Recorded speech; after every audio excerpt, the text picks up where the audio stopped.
Hi, and welcome to the Glam Reaper Podcast. I'm your host, Jennifer Muldowney, a.k.a. the Glam Reaper herself. Today's podcast, I'm joined by two beautiful girls, definitely on the glam side of the death business, and they are called the DeathWives. Let's get into it.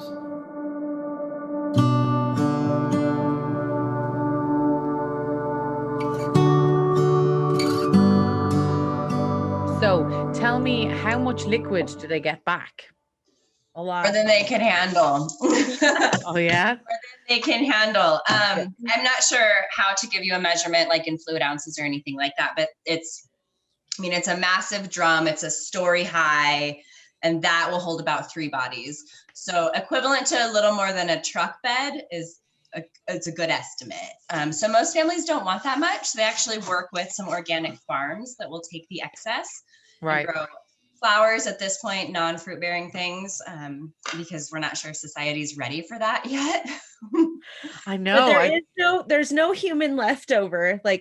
There's no DNA there. It's literally fats, sugars, peptides. That's it. It's literally the breakdown of what we are. So it's not biohazardous. It's not. And that's the coolest part, is because we really are pretty biohazardous when we die. I mean, there's cancerous drugs, chemotherapy, or are taking tons of painkillers or all these things, and that stays with you. And so when you go through this process, it'll break everything down. There's a few actually very green options that will completely get rid of all those toxins, so you do have a good relationship with the earth instead of making it icky. Yeah. So, because I'm sure people will be fascinated with this. I know it's out there a little bit, but I know a lot of people still haven't a clue about it. And also I think there's been a lot of miscommunication because there is so many names for it. And so I think the public is a little bit like, wait, what? What does that mean? Yeah, which one? Fair. Yeah, I'm like, even to be honest, even myself, I remember a couple of years ago at a convention, I was like, is this the same as that? I'm very confused. What's happening? And so, okay, so a body goes into a chamber, water, a water bath, I guess. Yeah. Okay. One last spot treatment is a joke, Right. Well, if you enjoyed some in life, why not have one last one in death? Yes.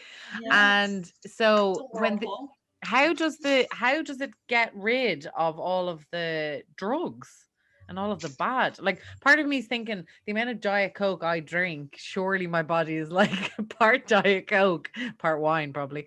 I mean, how do we become less toxic? What happens when we're in there?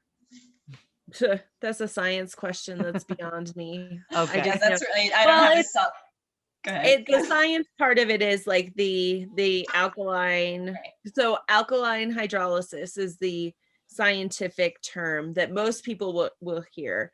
They're trying to make that kind of the term, but Joe Public, like you said, they don't, what alkaline what is that? But they know the word cremation, and they hear water, and they're like, water cremation. Oh, you get ashes back, is what it comes down to.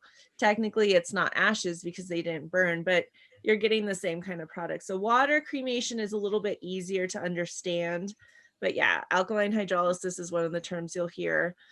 But it's that solution that, however it connects to the fats in your bodies, that breaks everything apart. So all the amino acids that have made us what we are, this solution goes in and breaks those down and breaks those apart. So it's any corrosive, anything like that. Yeah, exactly. It's corrosive. I mean, way more than your Pepsi is, right? Like if your Pepsi will clean a penny or whatever, the alkali will do it better, faster. And what I love about it is that it's like literal alchemy. I love everything about the concept of alchemy, and I read the book The Alchemist to clients on a regular basis. And when I saw Emily's process, or we have a friend who opened up a water cremation business here in Denver recently, and her name is Emily.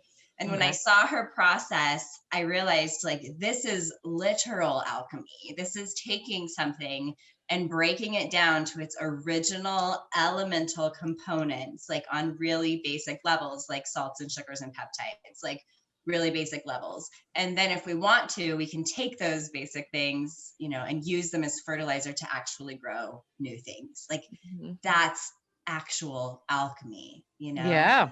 It was done with gold, and now we're going to do it. You sound way too excited about it. I think there'll be some people listening going, you should have seen us when we first went to her facility. We like hugged the machine and we were just like, oh my gosh. And then Erin actually got to, see it and experience the whole thing. So they get back liquid fertilizer, human liquid fertilizer.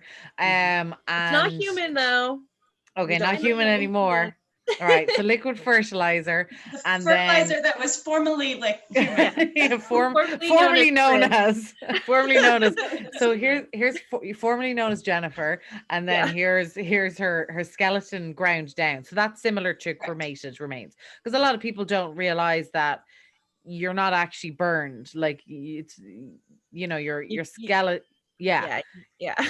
We always try to be very sensitive to our audience of how we describe cremation, but it is that. I mean, you're burned, and there's parts, and by law, those parts have to be broken down so that they don't look like bones. But I think that's part of, again, back to where we kind of all got a bit crazy and a bit skewed, is everyone's afraid to tell Joe Public what cremation actually is. And I think that's what's anybody who's coming up with these green, innovative new technologies, that's what they're coming up against, is they're getting these arguments of, and I'm flushing Granny down the toilet or putting Granny out on your fertilizer. And I'm like, well, you just lit Granny on fire. Right. And ground her bones down. So if you've been okay with that for the last many years. Yes. Yeah, exactly that.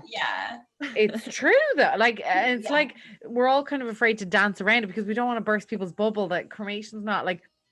I mean, my mom, when I sat down and did a pre-plan with her, she was like, well, I don't want you to bury me because I don't want the worms to get me. I'm like, okay, but you're dead, right? She's like, it doesn't matter. And then I was like, okay, cremation. She was like, yeah. And then a couple of years later, she's like, you know what? I actually don't know that I want to be cremated anymore. Cause like, I mean, I know I love the heat, but like, what if I'm still alive? Like, that'd be really uncomfortable. I'm just like, I love the heat. Okay. I love that she said that. That's funny. Oh yeah. This woman, like, she goes to bed with her hot water bottle, like every night, and like, it's always cold. So that's why cremation appealed to her, because she was like, well, I'll be eternally warm. I'm like, I think that's called hell, but sure. Okay. That's she funny. Also hates that I always talk about her on like any media, now my own podcast. She's like, Christ almighty, do you have to keep telling everybody my business? Sorry, anyway, Mom. Yeah, sorry, Saz mom.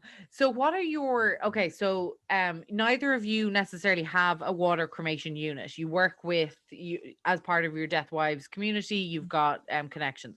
What are your thoughts on say Katrina's doing the composting? So if you're into the green, oh wow, we both light up with that. Okay. We know we're loving that. Have you been there? Have you seen anything? I haven't yet gone there. I've seen her talk many times and I've talked to her, but I haven't actually seen the new unit that is a unit. Do we call it a unit? I'm not even sure. Maybe she's got we just actually had our 1-year anniversary. Erin, did you notice that? Our pictures. I noticed.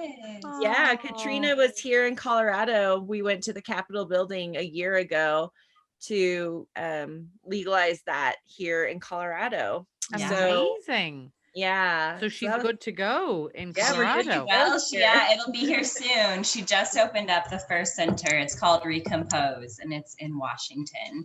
So that's not very close to us here in Colorado, unfortunately. So I don't know that we'll be seeing it anytime soon, especially under COVID. We would love to, but more realistically, I hope that within a couple of years, there is a facility here. And that's, I know, I'm very excited to see that, because I have to say, I remember hearing about that years ago and I was very dubious.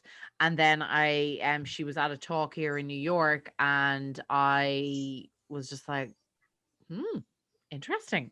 This sounds like this could be a winner. This sounds like it could work. So I'm very interested to see more about that, and hopefully get her on the show actually as well, obviously. I think she's a lovely girl, lovely woman, I should probably call her, but just seems really down to earth. Like maybe brilliant. And maybe I should be her. Really big things for for people and the earth on a pretty large scale. So we're big fans of hers. And absolutely. Yeah. So tell me, just before we sort of wind it up, tell me a bit more about DeathWives. And I mean, are you open to memberships? Are you if there's anybody in the industry listening, we're obviously going to leave all your links and everything, but tell us a little bit about maybe what you see the future, what you hope for the future. And if people want to be members or, get to your training and things like that. Thank you. We have so much to say about this. Frankly, it's all we've been talking about for the last couple of days because DeathWives is growing in big ways. Lauren, do you want to start? And then if there's anything you didn't say, I'll at the end. Okay. Well, as I kind of said at the beginning, education has always been like number one. And the reason why education is so important is because when they got to me as a funeral director, I saw how skewed their relationship with death was and how much extra grieving was going on and just like this really uncomfortable relationship. And I just think of it as like when a baby's born, what if everybody was just kind of like in the corner, like, we're not like that, but that's how we are with our relationship with death. And so you have to start at the very beginning, and that's just having conversations. And so when it comes down to just educating, we always just want to be accessible to everybody, right? We're not just for death doulas. We're not just for funeral directors. We're not just for people who are learning about this in school. We're literally for everyone, because death is an experience for everyone. We're all going to die. We may not remember when we die, but we'll all die. But we'll have family, we'll have friends, we'll have grief that we've been holding for years that we didn't even know was attached to a death or maybe even a bad funeral. I mean, there's a lot of aspects to death in the whole. And so what we do is we just kind of break it down and compartmentalize it and have little classes on these different topics. Just so people can see, like, I heard the term death doula. Is that something I want to do? Well, come take Death Doula 101 and like we're going to explain to you what that does. Oh, I heard about, these new green options. Okay, well, come take our eco-environmental friendly death class, or even just about home funerals or planning your own funeral or community grief groups. Like, we have so many different things, and that's really what DeathWives is we have this massive amount of education and support. And then we have a community of people that we are building. We're a collective of death workers because we've all come together, with this one goal of making death part of life again. Beautifully said. I don't even think I have anything to add to that. That was beautiful. Yes. Yeah. DeathWives is education and outreach on a grassroots level. So that people who want to do this work can do this work, and so that we can kind of reclaim the way that we do death in America, dispel a lot of the myths that people have, create openings for intimacy and for healing around the topic, have the option that if you don't want to outsource it to a big corporation, you don't have to, if you want to, you can. It's not for everybody, but. And you mentioned something earlier, Erin, which I thought was actually quite interesting and I hadn't heard it before, and it's actually quite true, is that you've got death care and then this alternative death or death industry and then this alternative death industry. And actually, quite sadly, that does seem to be quite true. So in terms of if there's funeral directors listening to this, female or otherwise, I guess the wives bit doesn't necessarily bode. You have to be female to join, and they wanted to get through, whether they work for corporations or not. You're open to just generally people and what do they do? Do they sign up to a newsletter? Do they send you an email, say, hey, I want to be a death wife, or keep me updated? What's the process? Right now, as we're recording this at the end of January, we are booked solid through May, which is a great problem to have. And what that tells us is that people are really hungry for this education and this content. So we are in the process of digitizing and recording everything so that we can kind of deliver it on demand instead of having to work with our schedules, and just really creating a larger platform for getting the information out there, which we're excited about. In the meantime, definitely follow us on social media at death.wives or at the DeathWives. Get consistency on that across the board at sometimes, but we had to take what was available.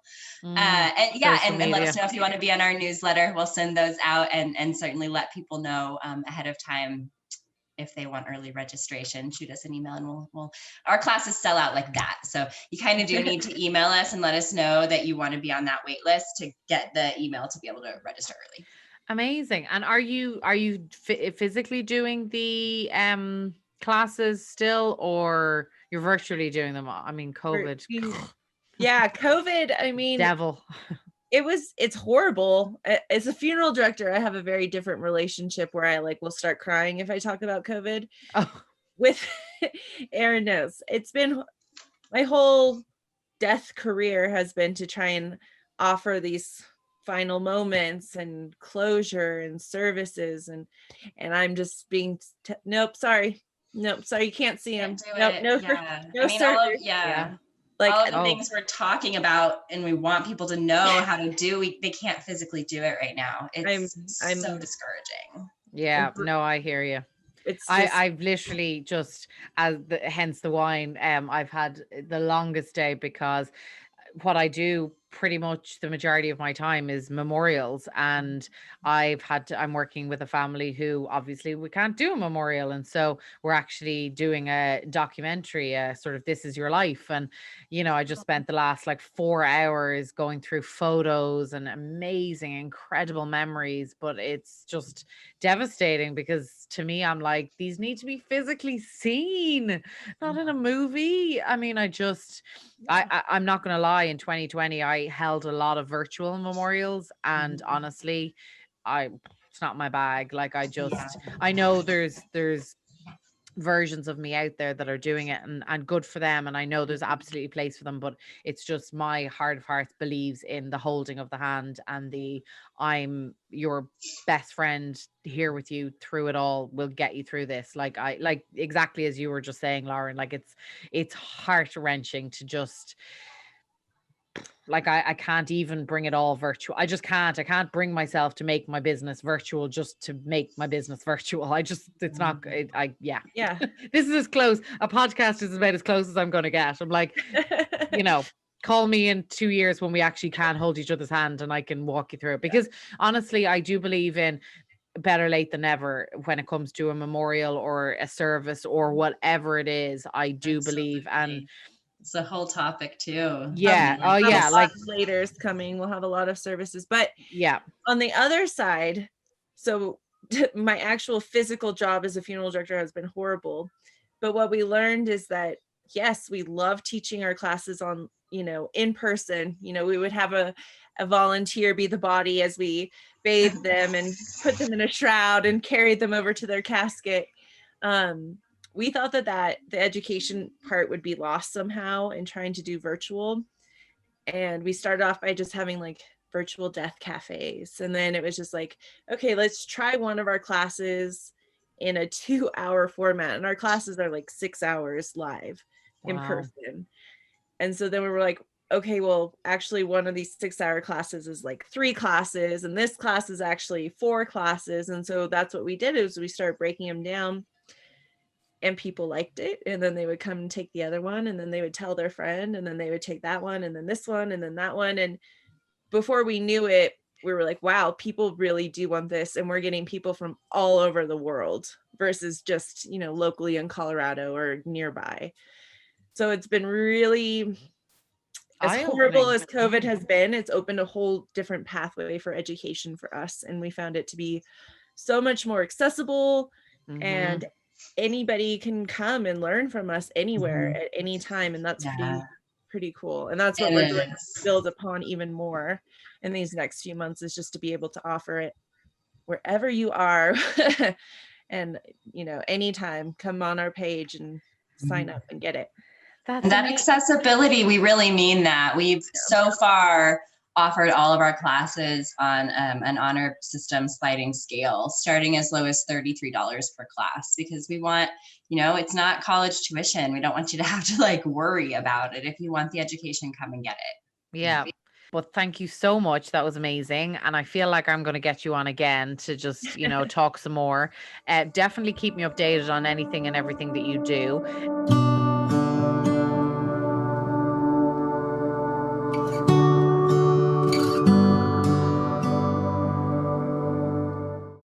Well, what did you think of that episode, guys? I thought it was really interesting. What the girls are doing is fantastic and definitely something that you should all check out and dig a bit further into. They're on Instagram and I love their work on Instagram. So check them out, and all the links and stuff are below. And if you want to send us a question in, or you have a guest that you think we should absolutely get on the show, please email us at glamreaperpodcast@gmail.com, and we'll talk to you soon.